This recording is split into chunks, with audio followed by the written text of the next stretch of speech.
శివాయ గురవే నమః. శివాయ గురవే నమః. శివాయ గురవే నమః. శ్రీకృష్ణం వందే జగద్గురుం. శ్రీ గురుభ్యో నమః. కృష్ణమయమైన సభా సదస్సుకు సవినయ నమస్సులు సమర్పించుకుంటూ, నిన్నటి వరకు మనం భీష్మ పితామహుడు ధర్మరాజుకు చెప్తున్న ధర్మాలలో కొన్నిటిని చెప్పుకున్నాం. ఇక్కడ ఆ ధర్మాలు చెప్తున్న సన్నివేశాన్ని భావన చేస్తేనే ఎంత దివ్యంగా ఉంటున్నది అని ప్రతిరోజు కూడా ఒకసారి తలంచుకుంటున్నాం. ఆ సన్నివేశం ఒకవైపు అంపశయ్య మీద సూర్య సమాన తేజస్సుతో ప్రకాశిస్తున్నటువంటి వాడు భీష్మ పితామహుడు. తత్సన్నిధిలో సర్వజీవులకి ఆధారభూతులైనటువంటి పరమాత్మ శ్రీకృష్ణుడు అక్కడే ఉన్నాడు.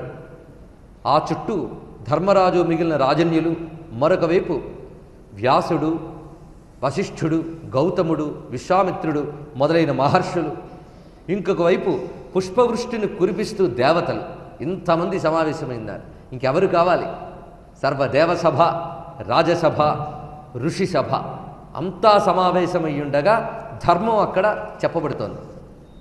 అంటే ఎక్కడ ధర్మం చెప్పబడుతుందో అక్కడ వీరందరూ ఉంటారు అనే ఒక అర్థము, వీరందరూ ఎక్కడుంటారో అక్కడ ధర్మం ఉంటుందని ఒక అర్థం. ఈ రెండు ఇక్కడ గ్రహించవలసినది. కనుక ఇంతమంది రావాలి అంటే ధర్మం అనే విషయం అక్కడ ఉండాలి. కనుకనే ఈ దివ్య ధర్మాలు ఎక్కడైతే చెప్పబడతాయో అది మామూలు వేదిక కాదు, ఒక క్షేత్రం. కనుక దీనిని ఒక క్షేత్రంగా మార్చుకున్నాం మనం గత నెల 30వ తేదీ నుంచి. ఆ క్షేత్రంలో ఈ రోజున మరికొన్ని ధర్మాలు చెప్పబోతున్నారు. అయితే రాజధర్మములు, ఆపద్ధర్మములు, వర్ణాశ్రమ ధర్మములు ఇత్యాదులన్నీ చెప్పి అటు తర్వాత అధ్యాత్మ విషయములైనటువంటి కొన్ని విషయాల వైపు వెళుతున్నారు.